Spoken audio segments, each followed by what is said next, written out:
Aviation.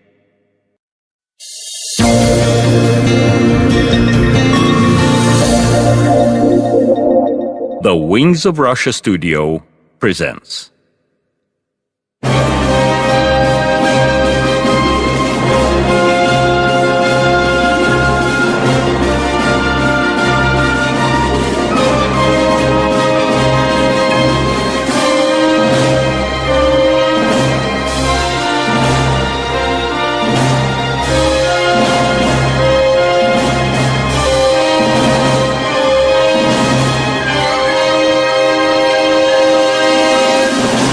Wings of Russia documentary. Mankind created a lot of machines. An airplane, having mastered the laws of the air, stopped being a miracle. Way before that, ships tamed the oceans. But the restless man keeps on creating new machines. And there you are, a vessel that can take off from water, not really leaving it. What is it? A sailing aircraft or a flying vessel? What kind of a technical wonder is that, existing at the edge of two environments?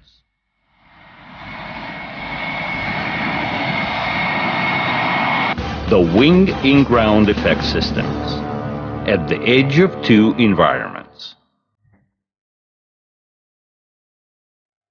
At the dawn of the aviation development, pilots realized that airplanes behave differently at landing than up in the sky.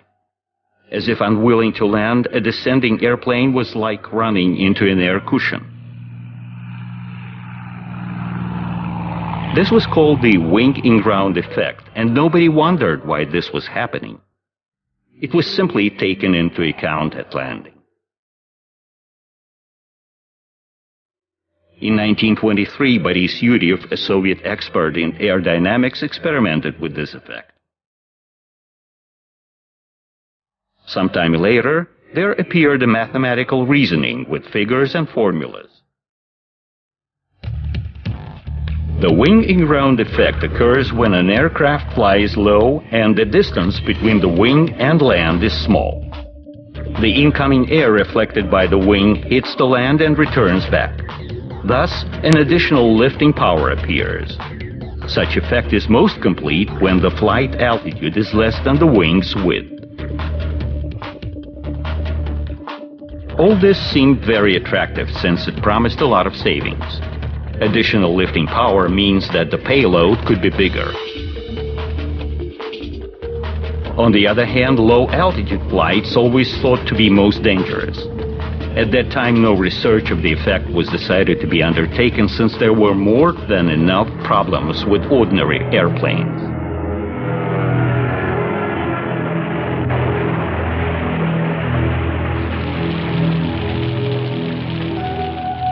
It all turned into single test and trial models. Swedish designer Trojan and Finnish engineer Harjo performed some experiments in this field. While in the Soviet Union, inventor Pavel Grachovsky made a model of the wing in-ground machine. That was about all. With the start of the war, all trial works in the USSR were completely stopped. In order to withstand the enemy, a lot of common armaments needed to be produced. There were no thoughts as to where in aviation the wing in-ground effect could be used.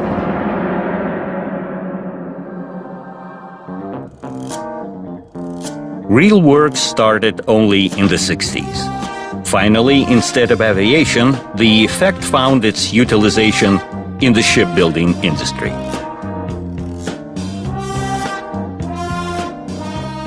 On July 22, 1961, a strange-looking craft could be seen on the surface of the Gorky Reservoir near the town of Chkalovsk.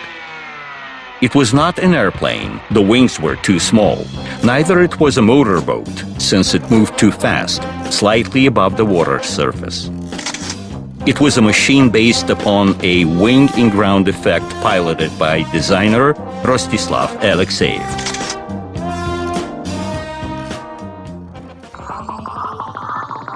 The entire history of the Russian wing-in-ground vessels is closely connected with the name of this man. By that time, he was long working in the shipbuilding industry and was known as a talented designer. From the beginning, Alexei was dissatisfied with the vessel's low speed and was trying to find a way to increase it.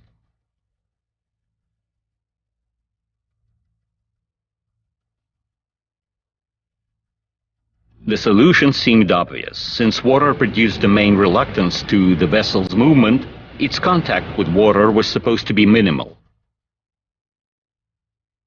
The vessel was going to be taken out of water into the air, which reluctance was significantly lesser. But how to lift the vessel above water? Alexei found such a solution as hydrofoils.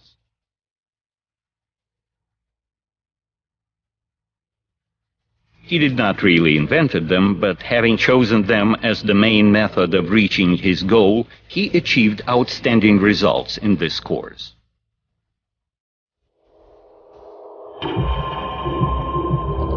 Hundreds of tests were made in order to find the optimum combination of the hydrofoil form and its immersion. Alexei found the vessel on underwater wings was now self-stabilizing at any speed. This was the main point in which the designer succeeded over its predecessors. The underwater wing-based vessels became more fast. However, they still had a speed limit of around 140 kilometers per hour. But the need was to move faster. Alexei did not want to stop. He came to a conclusion that since the underwater wings were impeding the speed growth, they should be abandoned. The vessel could be kept above the surface by the wing-in-ground effect. That's how the wing-in-ground vessel was born. This machine has obvious advantages in speed as compared to a vessel and in payload as compared to an aircraft. Besides, it needs a more or less plain surface. No wonder that first experiments were conducted on water, the white glass calm surface created by nature. At Gorky Reservoir, Alexei established a wide-range research base, including a basin, a wind tunnel, assembled workshops, repair shops, and laboratory. The first machine mentioned above was identified as SM-1. For better directional stability, it had two wings, one in the front and one in the back. SM-1 was propelled by one jet engine. Works went in such a hurry that it was even not put into the engine nacelle. The outlook did not matter, since every flight was bringing minor and major discoveries. After a series of tests, Alexei got confident in the machine's stability. He realized that a principally new type of transport vehicle was being born, which could be more efficient than the others. It was high time to invite military representatives. It was easier to obtain contracts with them. Soon high-ranking officials appeared. They were not only shown SM-1 but were taken for a ride. Alexei was confident in the reliability of his machine. One of the guests, Dmitry Ustinov, liked the journey at a speed of 200 kilometers per hour.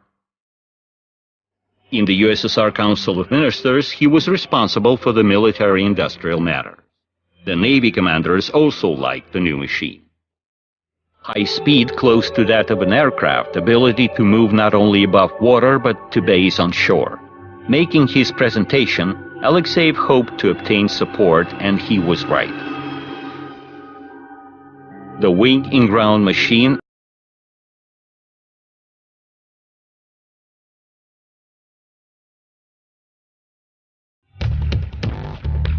The next SM-2 was made with the account of the first machine. The major novelty applied was the under-wing air feed. With this aim, special booster engines were put in the front part. The air feed provided for the machine's lift-off at minimal speed. The lift-off regime was the main problem of the wing-in-ground machine. Soon, this became the key solution in making the wing-in-ground machine more efficient. Such aerodynamic layout with the engines of different designations became classical for all future wing-in-ground machines. Alexeyev decided to show his SM-2 to Nikita Khrushchev. With this purpose, the machine was delivered to the Khimki Reservoir in Moscow. There was no time to install cruise engines, so SM-2 demonstrated its abilities only with the boosters. But even in such a capacity, Khrushchev liked the machine. He appreciated the promising military advantage over the enemies, and most of all the fact that there was no such a wonder machine abroad. Khrushchev eagerly supported everything where his country would have superiority. At that time, in the West, this topic did not have the same kind of deep and wide-scale development. The task was thought to be technically super complicated. Investments could be lost with no evident result. Enthusiasts were making minor samples, while Western military circles refused to risk investing into huge combat wing-in-ground machines. It was different in the USSR. As soon as there was hope to be ahead of the enemy, the funding of the program was found. As we see, the idea of the Russian wing-in-ground machines could have not come true if there had not been several circumstances coming together. First of all, there was a talented, persistent to the new idea designer. Secondly, his idea coincided with the Navy's wish to obtain an innovative combat machine which analog the enemy did not possess. Finally, designers' works were enjoying support of the country leadership.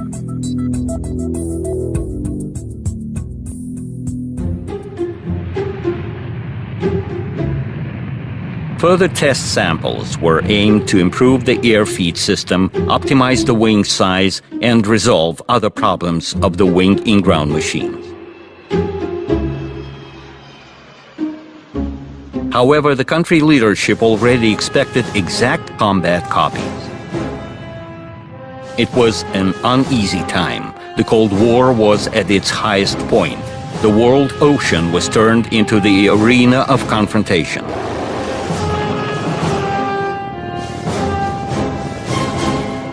Everyone expected a wonder weapon from Alexeyev's design bureau. Other teams were assigned with the same task as well.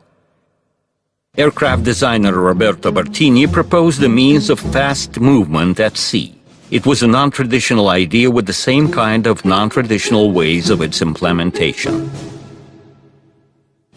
This time Bertini offered the fantastic flying aircraft carrier, a huge platform flying above the sea from which combat aircraft could take off.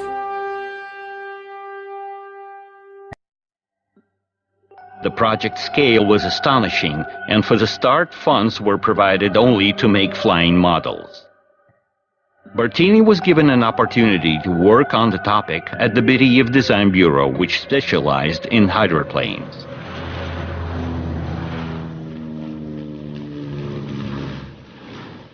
Models were tested in the Tsagi hydrochannel. Soon the BE-1 wing-in-ground machine was made, which was called the Hydra Flyer. BE-1 made its first liftoff in 1969 with the help of the underwater wings. Thus, aircraft designers eagerly took up the wing-in-ground effect as well. They had as much problems as the shipbuilders had. However, Bertini did not manage to resolve them as successfully as Alexeyev did. After dozens of flights, the BE-1 topic was closed. Bertini turned to a new project, an anti-submarine vertical takeoff amphibian. It was called VVA-14. To call this machine unique was to say nothing. It was full of innovations. This amphibian represented a twin-fin vessel with inflatable landing gear. The cabin had an unusual outlook and was slightly extended forward. The aircraft looked wild. 12 minor lifting engines were supposed to provide the vertical takeoff, while 2 cruise engines would move it. So far, the aircraft did not have the lifting engines, so tests started on shore.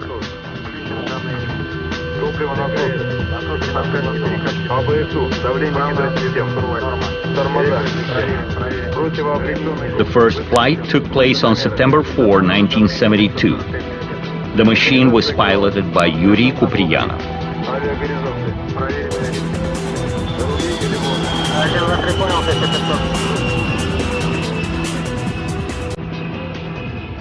VVA-14 looked funny in the air and was nicknamed the Fire Drake.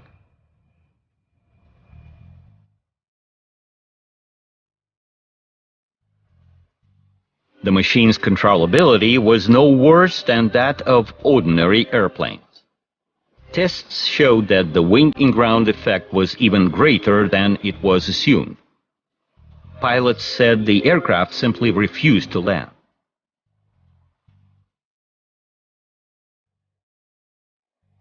Then tests on water started. First of all, the machine's resistance to flooding was tested. The floats were multi-sectional, therefore the machine did not lose flotation even with the destruction of several sections. Then there were tests on taxiing with gradual speed increase. Tests went on while the lifting engines were still unavailable. The designer decided to turn the aircraft into a wing-in-ground machine. Bartini was inspired by Alexeyev's success.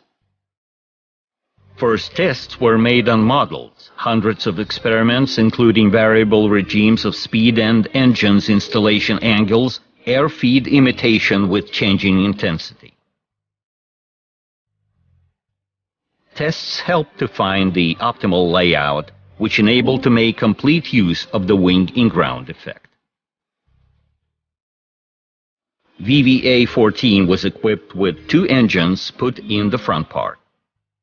To allow the takeoff run, inflatable floats were changed to metal. The name was also changed. Now the machine was called 14M1P.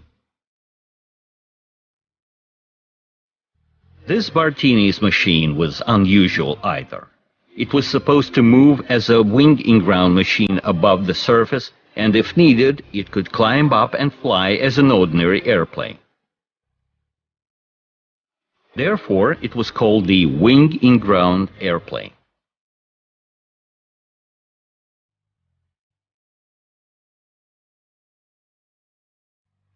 However, this machine never managed to lift off, and in 1976 tests of this anti-submarine machine were terminated. Moreover, by that time the militaries already obtained less exotic and therefore more reliable anti-submarine means represented by aircraft of different range.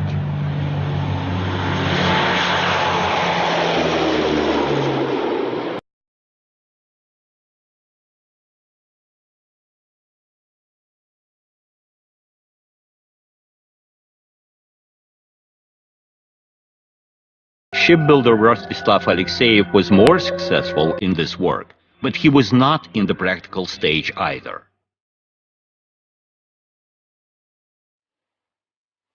At that time, there was another method of contact-free movement over the surface. It had a much longer history, the air cushion ships. They are quite close to the wing-in-ground machines. The latter lifts off by the incoming air. The air cushion ship is lifted over the surface with the help of special engines. Such engines pump pressurized air under the vessel, which is held up by the so-called wall member. Forward movement is performed by cruise engines.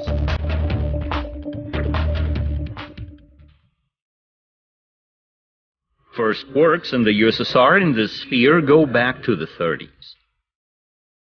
Designer Vladimir Levkov, after testing models, built L1, a 2-seat air cushion motorboat. When his vessel successfully passed tests at one of the lakes, Levkov was provided with a design bureau. In 1936, a new L5 motorboat was built. This 9-ton all-metal twin-hull boat reached a speed of 70 knots. For a motorboat of that time, it was simply fantastic.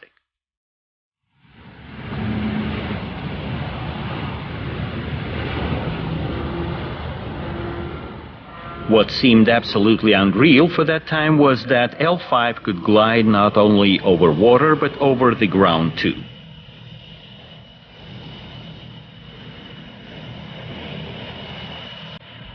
L5 tests went on in the Gulf of Finland. Even at C3 points, the vessel stood stable over the surface. Tests continued in winter when the Gulf was frozen and ordinary vessels were anchored. Basically, such vessel could travel over any more or less plain surface, whether it was sand, swamp, water, ice, or snow. Such cross-country ability was very attractive. Aircraft designers experimented with the air cushion as well. In 1940, one of UT-2 airplanes was equipped with an air cushion landing gear, but those were only experiments. Vladimir Levkov dealt with the air cushion vessels until the war started. Tests in the sphere continued after the war as well. Although they did not reach wide scale, the country had a lot of other burning problems to resolve.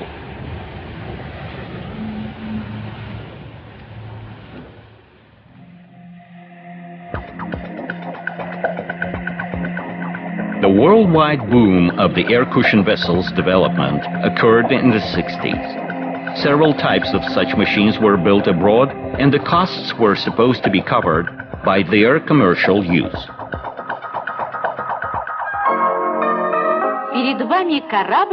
Here is a vessel that needs no pier.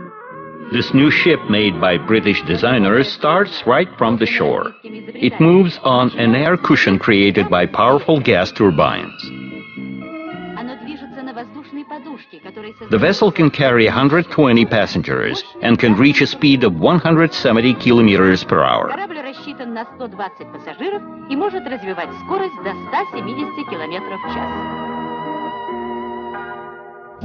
There was even a more gigantic project of a 700-seat vessel designated for carrying passengers over the British Channel. In the West, this new technology had both military and civil applications. In the Soviet Union, it was used by Army in the first place.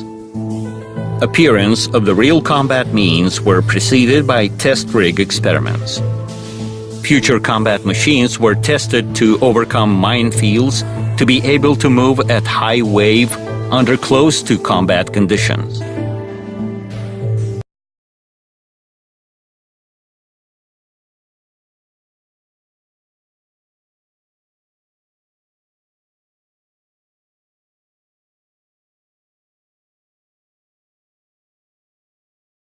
Finally, there appeared air cushion assault vessels. The main point of the future war scenario was that after nuclear attacks, the enemy's territory was supposed to be occupied by numerous assault forces. They, of course, needed means of delivery. Ordinary assault vessels had low speed, insufficient maneuverability, and could approach by no means all shores. Air cushion vessels were free from all those deficiencies. The topic enjoyed support from the military leadership of the USSR. A number of air cushion vessels of various payload were built. The Almaz Design Bureau from Leningrad was specializing on this kind of technique. The vessels were named accordingly: the Skate, the Squid, the Lobster. Such were the names of the assault motorboats designed in the Almaz Design Bureau. Combat characteristics were improving from one sample to another. The Gazelle vessel had a range of already 300 miles and speed of 50 knots. It could carry 2 tanks and 200 fully armed soldiers. The Navy obtained 18 machines of this project. The Buffalo became the top in the list. It was the world's largest air cushion vessel. A full-size football field could serve as a parking for only 4 buffalo. This vessel could bring an assault force to an undeveloped shore and provide fire support.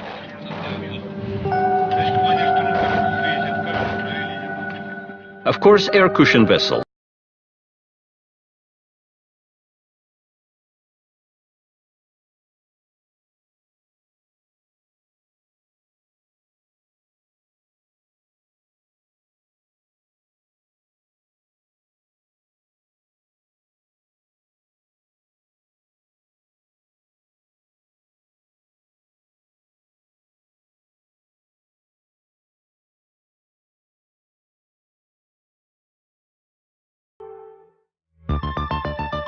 But let's get back into the 60s when various means of transport competed in the struggle for speed.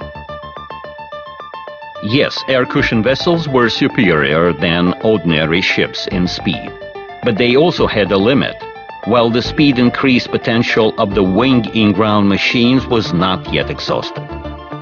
That is why Rostislav Alexeyev's design bureau was doing quite well. Tests of experimental samples provided a lot of experience. Alexeyev's success was much preconditioned by the fact that he did a lot of tests on various models first. In his arsenal, you would find radio-controlled models, models towed by motorboats and cars, catapulting and control line models. All this served the single task, improvement of the wing-in-ground machine. The team was basically ready to perform a serious task. A governmental resolution issued in 1963 assigned the team to produce assault transport and missile wing-in-ground machines. Their dimensions were supposed to exceed all previous Alexeyev's projects. Therefore, the prototype sample had the same size as the future combat vessel. It was the KM wing-in-ground machine. The giant was 100 meters long and had a wingspan of 38 meters. The fin was at the height of a 7-story building. Until the Maria heavy cargo airplane appeared in the end of the 80s, KM was the largest aircraft in the world. KM's peculiarity was that with the dimensions of a vessel, its performance was that of an aircraft. It was built by specialists of the Gorky aircraft plant. The bottom was made of the shipbuilding alloys, while the top was shaped of the aircraft metals. This wing-in-ground machine had no match in the whole world, and its construction was unique. The Gorky reservoir was too small for tests, so KM was relocated to the Caspian Sea. By the way, KM meant simply a ship mock-up. But in the West it was called the Caspian Monster. It was easier to make taxpayers believe in the necessity of an antidote against such monsters. To be frank, the Caspian Monster perfectly matched its name. Impression grew when the monster started moving. The roar of 10 jet engines with a thrust of 10 tons each created fear and respect.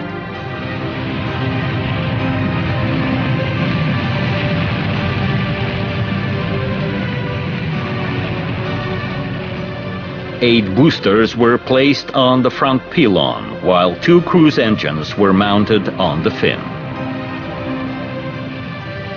The crew of the first flight consisted of 31 people. Rostislav Alexeyev was at the wheel. There was an order in the ministry prohibiting top managers to pilot prototypes.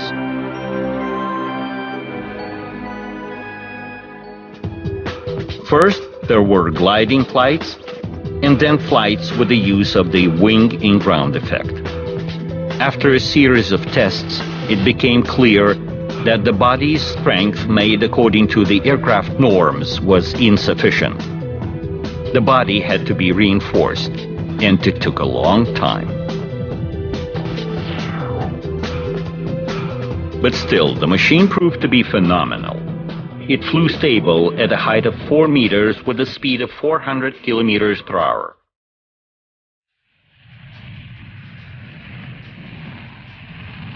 Those who witnessed the flight were absolutely fascinated and proud.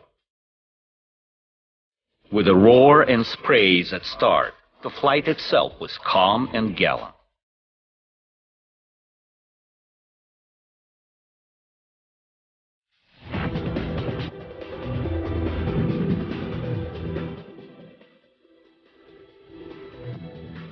If the machine was lifting off, it was enough to reduce acceleration and the vessel would smoothly return to surface. It was the landing that was not at all smooth. It resembled a fast ride in a farm wagon over a cobbled pavement. In general, the KM tests showed that the wing in-ground machines of such a size could fly, and fly excellent.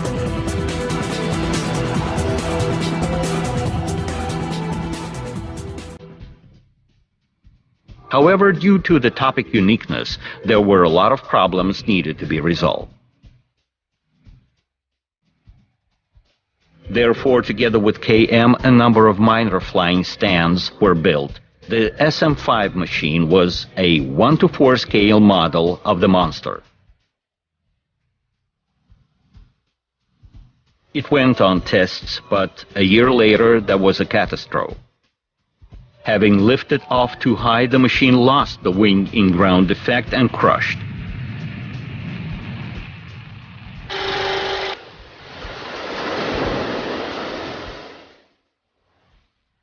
It was the first heavy accident with the wing in-ground machines.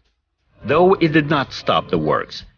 Instead of the lost machine, there appeared a new SM-8 sample. It was aimed at the KM testing methodology development. At the same time, SM-6 was used for the Orlenok wing in-ground assault vessel development.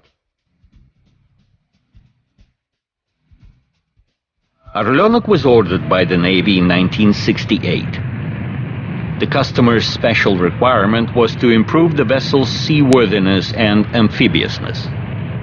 High sea and the striking impact over the body required to reinforce the bottom accordingly. A ski shock absorber was installed to reduce such impact. To let the vessel moving on ground, it was equipped with the wheel landing gear.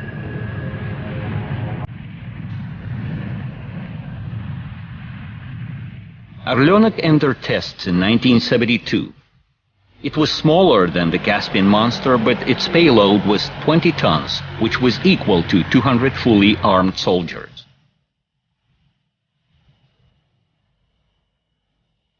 An assault force could be delivered within a range of 1,400 kilometers at a speed of 400 kilometers per hour. When the vessel was reaching the shore, grounding was performed through the tilting front side.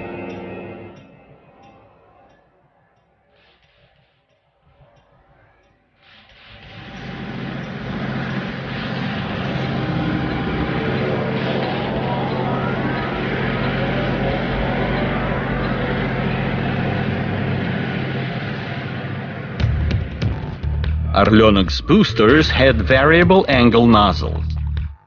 At the air feed, the jet flow would go under the wing. After liftoff, the flow would be directed above the wing, creating huge exhaustion and high lift.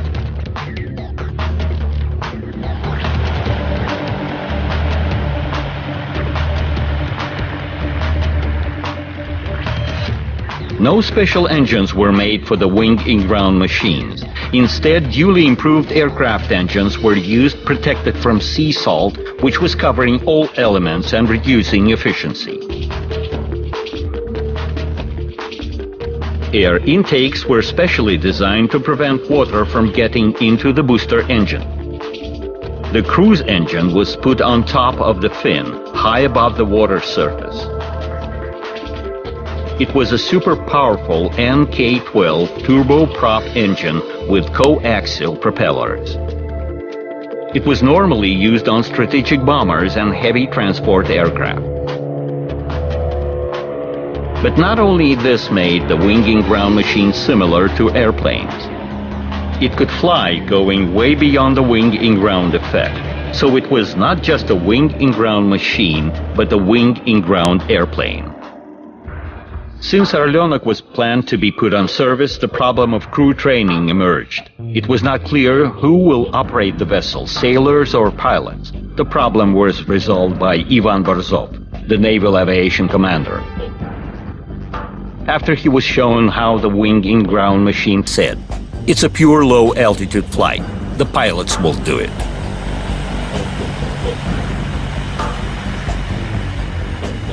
Orleanik was the only Soviet military wing and ground machine put into production.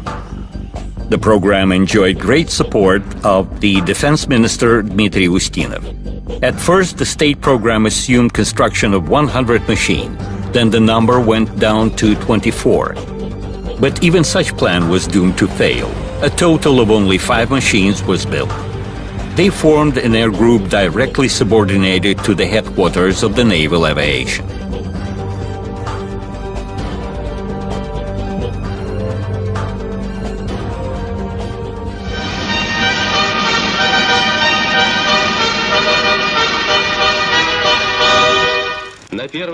The Soviet Navy flag was raised on the first combat wing and ground machine.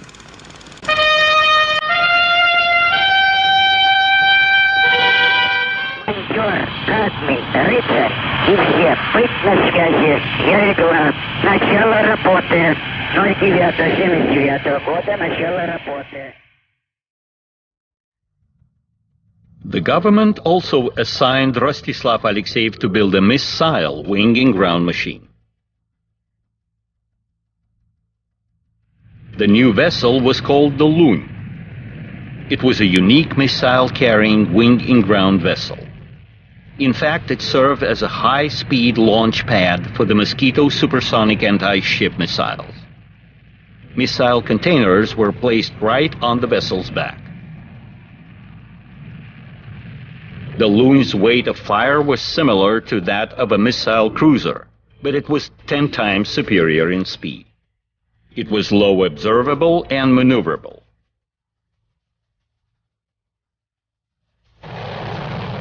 Besides, its construction cost was significantly lower than that of a cruiser.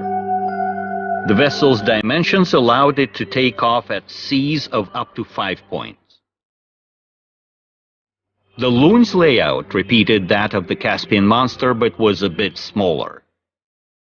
It was floated out in 1987, and 3 years later, its trial operation started.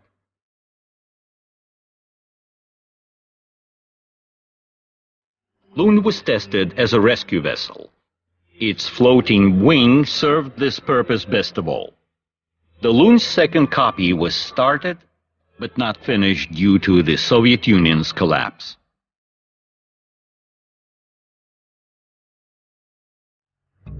Interesting enough, but only USSR had these exotic machines. In absence of any complete and reliable information of the Orleanik and Loon programs, Western specialists regarded the threat coming from the twosome as very serious. For Europe in the first place. Indeed, it was very difficult to intercept such a fast vessel. Flying above the water surface, it was invisible for radars.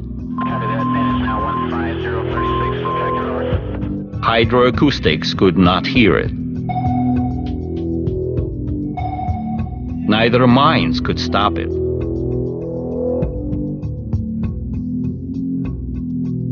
While its range allowed to deliver an assault force to any European shore.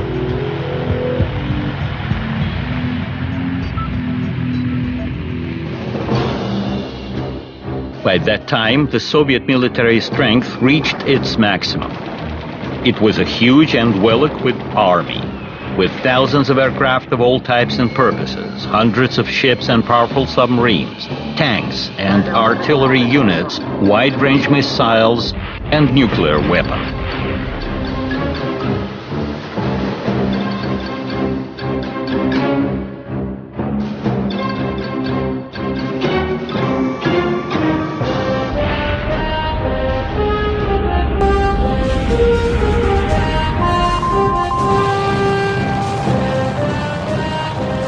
Combat wing in-ground machines made a good part of the military potential of this country. What was interesting, the better part of the population either way participated in the creation of this military might, but it knew nothing of the numerous and sometimes enormous projects. The reason was the notorious secrecy. Here is an illustrative example. A brochure was published in 1983 called The Flying Ships.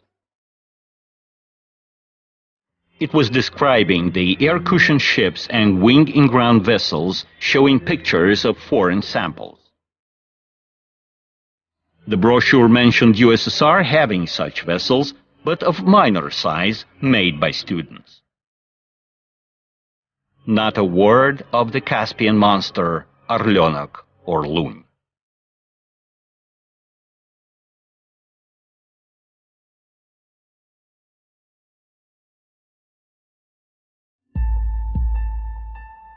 A series of events in the beginning of the 80s produced a negative impact on the future of the wing in-ground machines. Rostislav Alexeyev died in February 1980. The Caspian monster, built in a single copy, crashed the same year. The pilot operating it after a long interval made several fatal mistakes, which led to the catastrophe. Everyone who knew the vessel were confident that something supernatural had to be performed for the catastrophe to happen. However, it did happen. Several years thereafter, Defense Minister Dmitry Ustinov, the godfather of the wing in-ground topic, died. The attitude toward the program and its funding changed to worse. In 1991, the country that gave birth to the unusual machines collapsed. In 1992, one of the Orlenoks crashed. A year later, the whole type of these vessels was removed from operations. Neglected in an instant, the remaining machines calmly lived their last years in the Caspian base. In summer 2007, one of them was towed to Moscow to join the Navy Museum at the Kimchi Reservoir.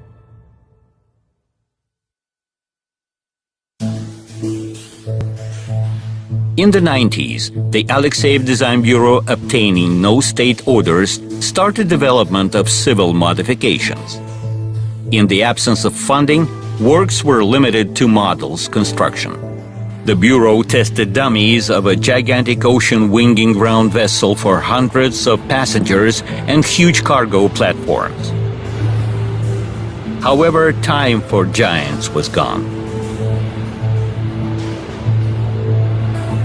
The main stake in the 90s was made on vessels of minor size, the Volga II wing in-ground boat and the Strizh wing in-ground aircraft.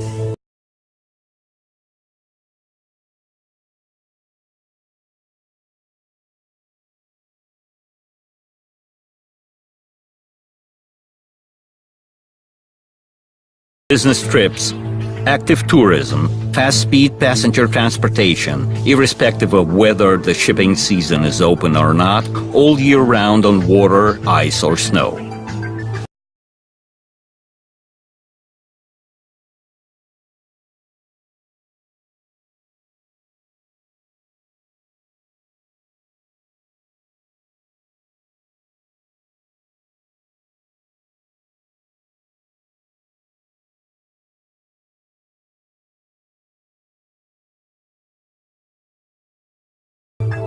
Strizh was initially designed as a training wing in-ground machine to prepare crews for the large combat wing in-ground vessels.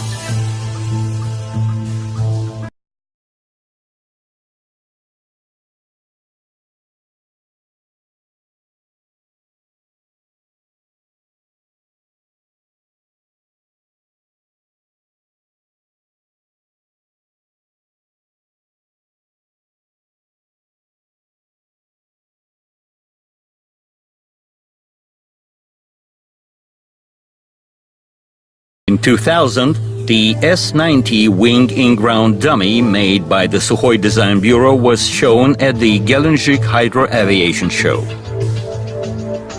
The Ivolga wing in-ground aircraft was introduced in 2007 by designer Vyacheslav Kolganov. Ivolga was a multi-purpose machine designed for passenger transportation, patrolling, ecological control, and excursions. Alexeyev's design bureau continued to develop wing in-ground machines. One of them was Aquaglide. To market this machine in the West, it was taken to Bahamas. There, it was beyond competition among luxurious yachts with powerful motors.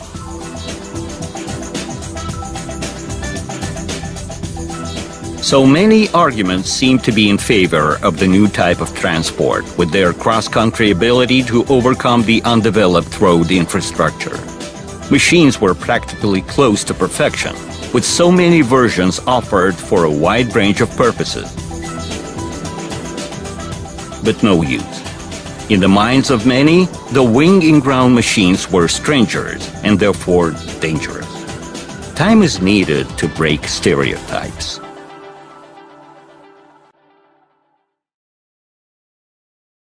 In fact, nothing is perfect, and problems in operating such machines exist. For example, recently developed wing in-ground vessels are of minor dimensions. Therefore, they can be used mainly on lakes and rivers, where there are a lot of birds.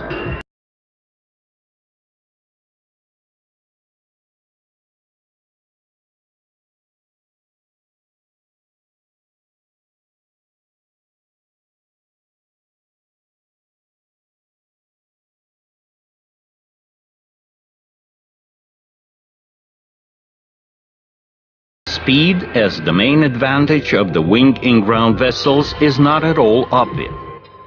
It is too high for the winding rivers with a lot of motorboats, steamers, and slow barges.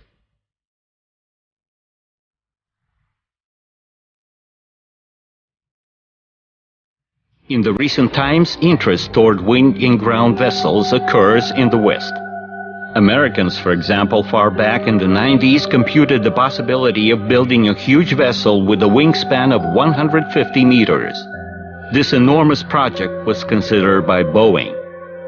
The vessel was called Pelican. Its main purpose was fast delivery of troops and military equipment. So far, Americans have not been actively developing this project. On the other hand, South Korea has officially announced construction of a commercial wing in-ground vessel with a payload of 100 tons by 2012.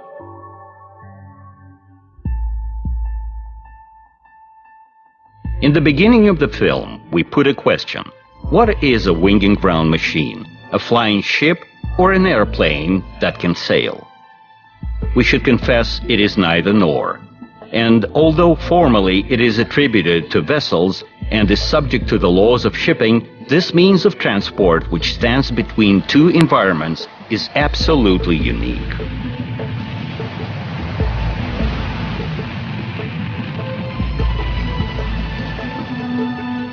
Bartini once proposed a theory of the worldwide intercontinental transport. He thought of a future flying machine that could have a speed of an airplane, payload of a ship, and ability to take off from anywhere. All described are features of a wing in-ground vessel.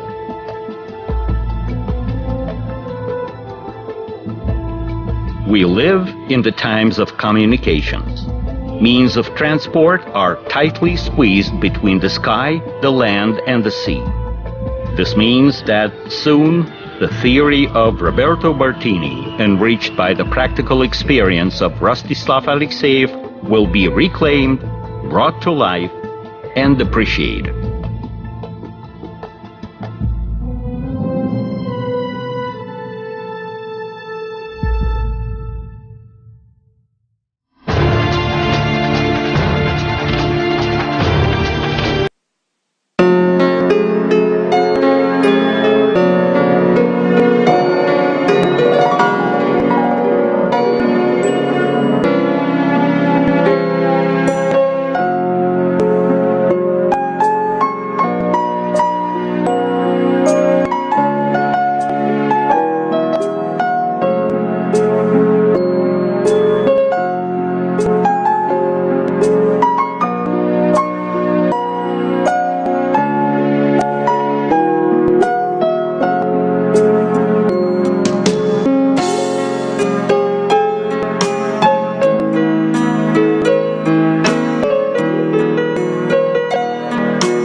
Aviation.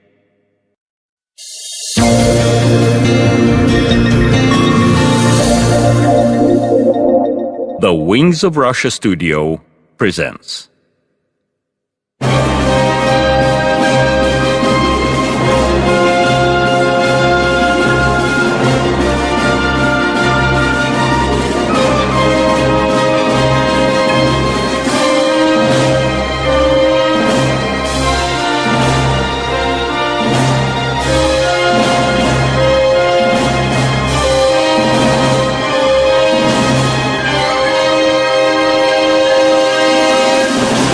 Wings of Russia documentary.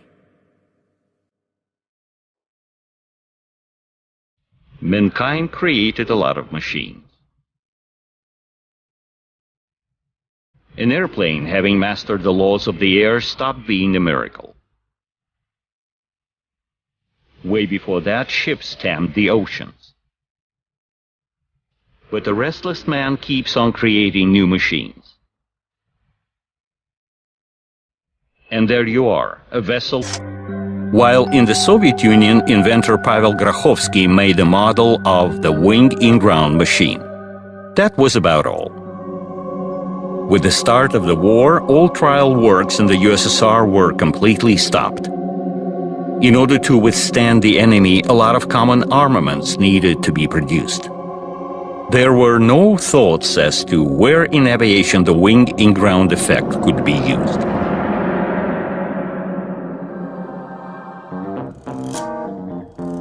Real work started only in the 60s. Finally, instead of aviation, the effect found its utilization in the shipbuilding industry.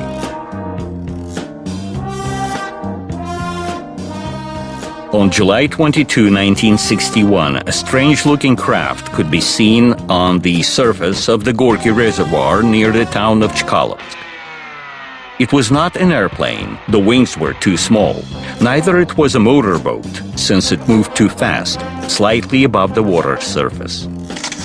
It was a machine based upon a wing in-ground effect piloted by designer that can take off from water, not really leaving it. What is it? A sailing aircraft or a flying vessel? What kind of a technical wonder is that, existing at the edge of two environments?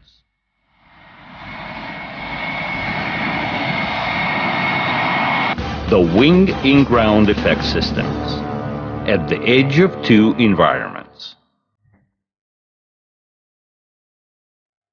At the dawn of the aviation development, pilots realized that airplanes behave differently at landing than up in the sky. As if unwilling to land, a descending airplane was like running into an air cushion. This was called the wing in-ground effect, and nobody wondered why this was happening. It was simply taken into account at landing. In 1923, Boris Yuryev, a Soviet expert in aerodynamics, experimented with this effect. Sometime later, there appeared a mathematical reasoning with figures and formulas. The wing in-ground effect occurs when an aircraft flies low and the distance between the wing and land is small. The incoming air reflected by the wing hits the land and returns back. Thus, an additional lifting power appears. Such effect is most complete when the flight altitude is less than the wing's width. All this seemed very attractive since it promised a lot of savings. Additional lifting power means that the payload could be bigger. On the other hand, low-altitude flights always thought to be most dangerous. At that time, no research of the effect was decided to be undertaken since there were more than enough problems with ordinary airplanes.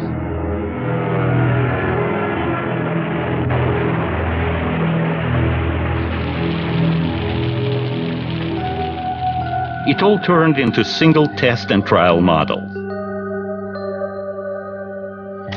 Swedish designer Trojan and Finnish engineer Kario performed some experiments in this field. Alexeyev.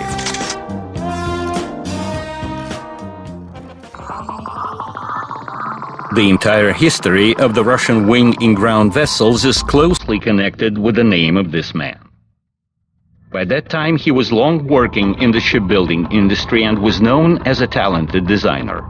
From the beginning, Alexei was dissatisfied with the vessel's low speed and was trying to find a way to increase it.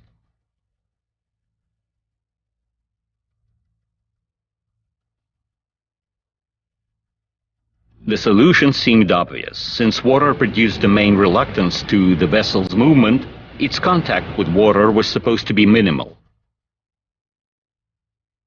The vessel was going to be taken out of water into the air, which reluctance was significantly lesser. But how to lift the vessel above water? Alexei found such a solution as hydrofoils.